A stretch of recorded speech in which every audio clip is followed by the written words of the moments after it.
বাংলাদেশ জাতীয়তাবাদী দল এর চেয়ারম্যান এবং মাননীয় প্রধানমন্ত্রী তারেক রহমান সাহেব একটি মানবিক মানুষ। তো 7 জনের যেটা দেওয়া হচ্ছে প্রায় 1.5 কোটি টাকার উপরে। অনেকে এমপি সাহেবের কথা বলেছেন, আমি আমাদের মন্ত্রণালয়ের কাছ থেকেও জানতে চেষ্টা করেছি যে এই চেকগুলা কেন বিলম্ব হচ্ছে বা এগুলার প্রক্রিয়াটা কি। আমি যেটা দেখলাম এখানে খুব একটা যে বড় সমস্যা তা কিন্তু না। আমার মনে হয়েছে যে এখানে সমস্যাটা হচ্ছে আন্তরিকতার অভাবে আপনাদেরকে সঠিক মূল্যায়ন, আপনাদের যে পাওনা, আপনাদের যে প্রাপ্য সেটা আপনারা সঠিক সময়ে সঠিক অ্যামাউন্টে পাননি।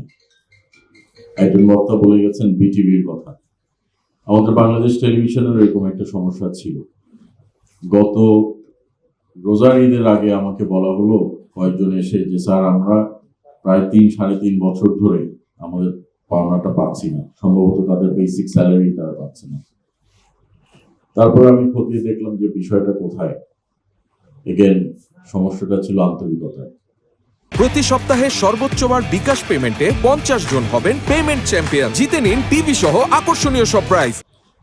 আমি যেদিন ঈদের বন্ধ হলো শুক্র শনি সহ অফিস খোলা রেখে, ব্যাংকের 2টি ব্রাঞ্চ খোলা রেখে তাদের পাওনাটা আমরা মিটালাম। করার আমার সাহসটা হয়েছে এ কারণেই, কারণ একটি বন্ধের দিনে অফিস খোলা রাখা সাহসটা হয়েছে এই কারণেই, কারণ আমরা যে দল করি বাংলাদেশ জাতীয়তাবাদী দল এর চেয়ারম্যান এবং মাননীয় প্রধানমন্ত্রী তারেক রহমান সাহেব একটি মানবিক মানুষ। তিনি মানবিক সরকার এবং তার মানবিকতা আমরা তার কাছ থেকে অনেকাংশে এই সাহসটা পাই, কারণ উনি এটা আমাদেরকে এই উৎসাহটা দেন। বিটিভির যদি এই সমস্যা আমরা অনেকাংশে সমাধান করে থাকতে পারি, ইনশাল্লাহ আমাদের এফডিসি সমস্যা আমরা সমাধান করতে পারি।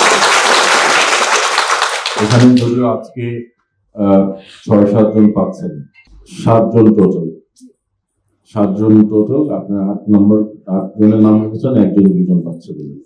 তো 7 জনের যেটা দেওয়া হচ্ছে প্রায় 1.5 কোটি টাকার উপরে, বাকি থাকে সম্ভবত 10-11 কোটি টাকা, 12.5 কোটি টাকা। আমি অবশ্যই এটা অর্থমন্ত্রী মহোদয়ের সাথে কথা বলবো এবং দ্রুত করার সময় আমরা এক ইনস্টলমেন্টে না পারলে 2-3 ইনস্টলমেন্টে হলেও আমরা চেষ্টা করবো যত দ্রুত সম্ভব এটা সমাধান করার জন্য। এবং এটা যেন একটা রেগুলার প্রসেস হয় সেই বিষয়ে আমাদেরকে দেখতে হবে। আমরা এটা দিয়েই চলে গেলে আমার ব্যাকলগ থাকলে তো লাভ হচ্ছে না। আমাদের এই প্রসেসটা ঠিক মতো করতে হবে যেন আপনারা আপনাদের পাওনাগুলো ঠিক মতো পান।